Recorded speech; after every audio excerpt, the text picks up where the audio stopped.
जय हिंद दोस्तों, मैं हूं मेजर गौरव आर्य और आप देख रहे हैं मेजरली राइट। पाकिस्तानी आर्मी में फिर से पॉलिटिक्स ने जोर पकड़ लिया दोस्तों। अब ये पॉलिटिकल आर्मी तो है ही, बैकग्राउंड आपको पता है दोस्तों। एक कहावत है कि अगर आप पॉलिटिक्स में या राजनीति में पड़ेंगे तो राजनीति फिर आपके अंदर भी घुसेगी, जितना आप राजनीति के अंदर घुस रहे हैं। ये पाकिस्तान के लिए बिल्कुल सच बात बैठती है। पाकिस्तान के जर्नैल शुरू से जब से ये देश बना है ना 1947, ये लोग घुस गए राजनीति के अंदर। इसको नेता बनाओ, इसको मंत्री बनाओ, इसको प्रधानमंत्री बनाओ, उसको जेल में डालो, पूरी नेतागिरी इनकी चलती है। फौजी काम ये नहीं करते, ये नेतागिरी करते हैं। अब बात ये होती है कि जब आप नेतागिरी में घुसेंगे तो नेतागिरी फौज के अंदर घुस गई। अब लेटेस्ट हुआ क्या है, मैं आपको लेटेस्ट खबर सुनाता हूं। Lieutenant general ऐमान Bilal Safdar, core commander Pakistan में भगवान का दर्जा रखते हैं, तो कोर कमांडर ऐमान बिलाल सफदर को सैक कर दिया गया है 2025 में। यानी कि जब जनरल आसिम मुनीर जो आर्मी चीफ हैं जब ये रिटायर होते तो इनके बाद जनरल सफदर को आर्मी चीफ बनना था, अकॉर्डिंग टू, मतलब कि वो सीनियर हैं, वो जो भी हैं उसके हिसाब से ही वो suppose to take over as army chief. लेकिन एक रीसेंट कोर कमांडर की कॉन्फ्रेंस हुई और कोर कमांडर की कॉन्फ्रेंस में उन्होंने एक बात कह दी सबके सामने। क्यों कही मुझे नहीं पता।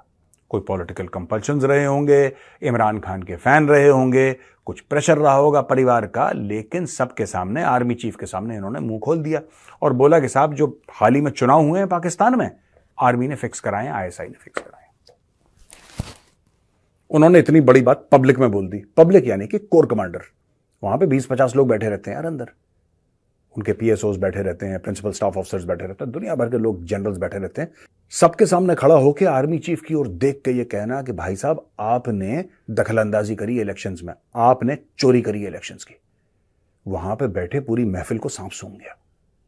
उन्होंने बोला ये क्या बात कह दी, और फिर उसके बाद उसके ऊपर एक्शन लेना शुरू करा पाकिस्तानी फौज ने।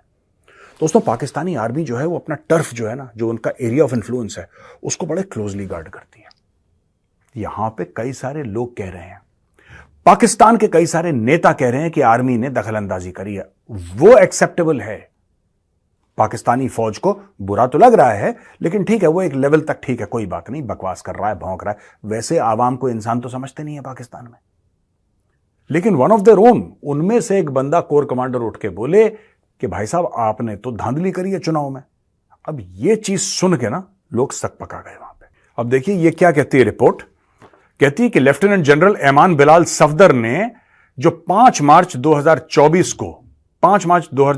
को कोर कमांडर की कॉन्फ्रेंस हुई थी, उसके अंदर फौज के खिलाफ रिमार्क्स पास करे।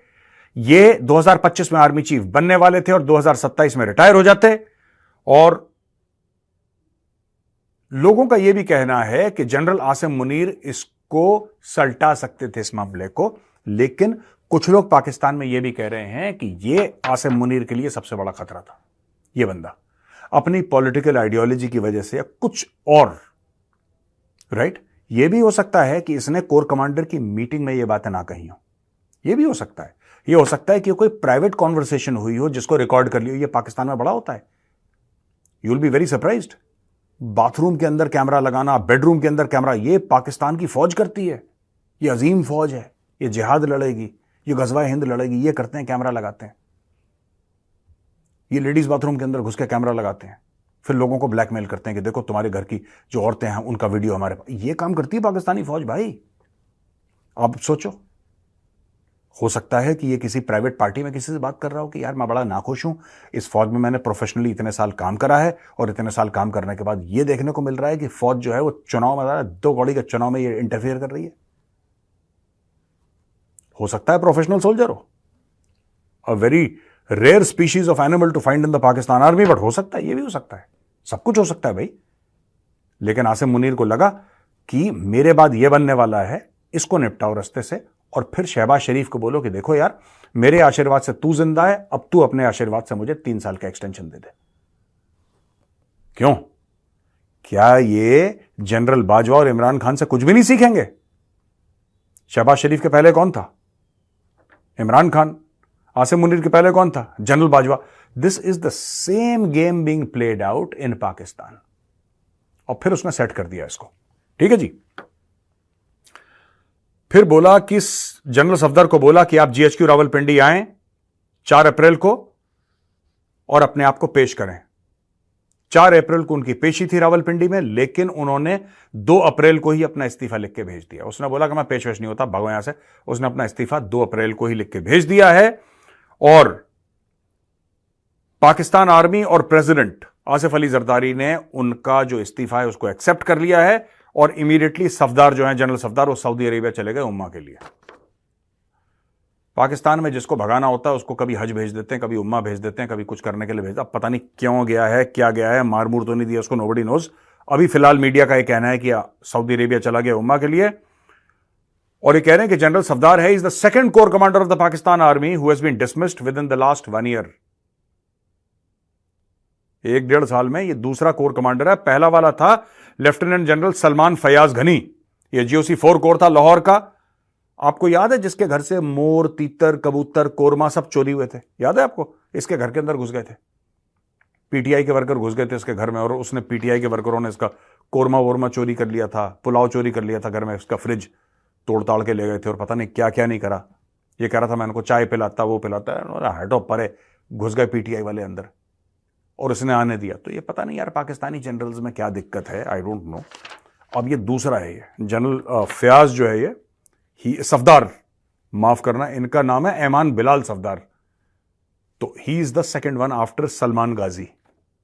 ठीक है, तो ये पाकिस्तान का बैंड बजा। और देखिए कहते हैं ना, विनाश काले विपरीत बुद्धि, विनाश काले विपरीत बुद्धि। जब एक चीज गलत होती है तो फिर चीजें गलत होती चली जाती हैं दोस्तों, रुकने में नहीं आती चीजें। पाकिस्तान के साथ भी वही हो रखा। अब देखो 50 पैसेंजर थे, इनको जद्दा कहां है? सऊदी अरब में। सऊदी अरब से इनको वापस पाकिस्तान जाना था। ठीक है जी। PIA, पाकिस्तान इंटरनेशनल एयरलाइंस, इसका दूसरा फुल फॉर्म है प्लीज इन्फॉर्म अल्लाह।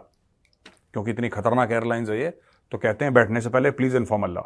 हो सकता है किसी भी वक्त हम अल्लाह के पास जा सकते हैं। ठीक है जी। ये जद्दा से फ्लाइट टेक ऑफ करनी थी पाकिस्तान इंटरनेशनल एयरलाइंस की, और इसको जाना था पाकिस्तान। ये इस्लामाबाद के लिए फ्लाइट थी।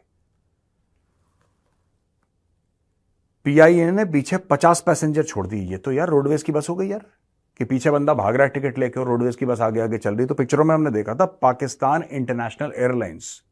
ठीक है जी। पाकिस्तान इंटरनेशनल एयरलाइंस ने जद्दा एयरपोर्ट पे अपने 50 पैसेंजर छोड़ दिए और वो चली गई। देखिए किसी भी देश में जब चीजें बिगड़ती हैं तो ऐसा नहीं कि एक चीज बिगड़ी और बाकी ठीक है। जब बिगड़ता है तो फिर सब बिगड़ता है। आप इनकी फौज को देख लीजिए, फौज के बारे में मैंने स्टोरी सुना दी। आप इनकी डिप्लोमेसी को देख लीजिए, आप इनके हर एक शोबे में, हर एक डिपार्टमेंट में आप ये देख लीजिए कि क्या हो रहा है। आपको जवाल दिखेगा, आपको एक गिरावट दिखेगी, आपको एक फॉल दिखेगा दोस्तों। आप इस चीज से मना नहीं कर सकते। देखिए अभी थोड़े दिन पहले क्या था, शहबाज शरीफ वो आई थिंक प्लेन लाहौर जाना था, इसको इस्लामाबाद ले गया, पता नहीं 3 घंटे लेट चढ़ा। क्या क्या ये ड्रामा यानी पाकिस्तान में कुछ ना कुछ होता रहता है। यानी कि whatever happens in Pakistan happens for the worse. Like I always say, इस कौम ने पिछली बार गुड न्यूज कब सुनी थी? सोचिए जरा।